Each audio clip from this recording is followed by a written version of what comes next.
okubao tawe bali n'abashienwe bali n'abashienwe katashi bana balwale tabashienwa.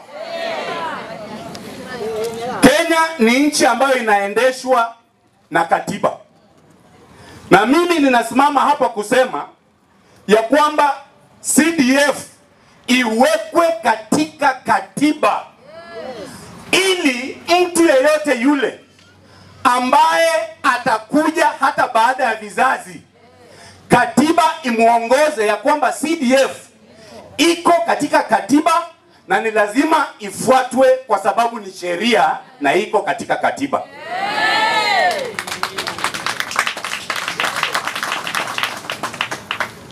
Ninasema hivyo kwa sababu mmesikia mheshimiwa anasomesha. Hata mimi kwa shule ambayo nasomesha, kuna mtoto hapo Sharon Agal ambaye alikuwa na tabu nyingi, alikuwa anaishi na aunti yake. Yule mtoto hata chakula tu cha nyumbani hakuwa anapata.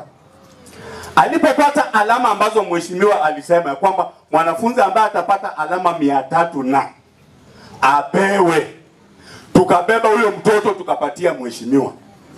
Do you know today as I speak, that girl has already joined the university. Huyo mtoto amejoin university. Hapa tu Malindi Girls, kuna mwanafunzi hapo msichana ambaye baba yake ni bodaboda. Huyo mtoto mheshimiwa alimshika mkono. Huyo msichana as I speak now yuko university na anasomea udaktari.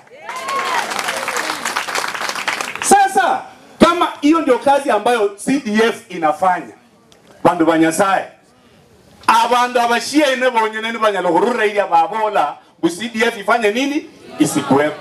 Lakini kisheria CDF iwekwe katika sheria ili ifanye kazi kama sheria. Mimi kwa maoni yangu, kama ningeulizwa, unajua kama mimi ningeulizwa kwa maoni yangu, zile pesa ambazo mheshimiwa amesema zinapelekwa kwa kaunti, hayo mabilioni yangepunguzwa yarudishwe kwa constituency ili wananchi waweze kuona dhamana ya pesa, value of money. It is only at the constituency that we will see the value of that money. Sahi nikikuja nimepita pale Mluanda, ofisi ya huyo NCC, ni gorofa, anapanda tu kwa stairs akiingia kwa ofisi. Mejengewa na mheshimiwa.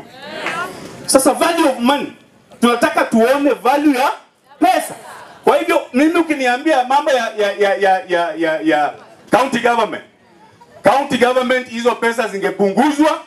Hata mheshimiwa najua walitaka 450, lakini mpunguze wasipate hiyo 450, muwapatie hiyo 405, hizi 50 zigawe kwa ma constituency. Asanteni sana kwa kunisikiliza.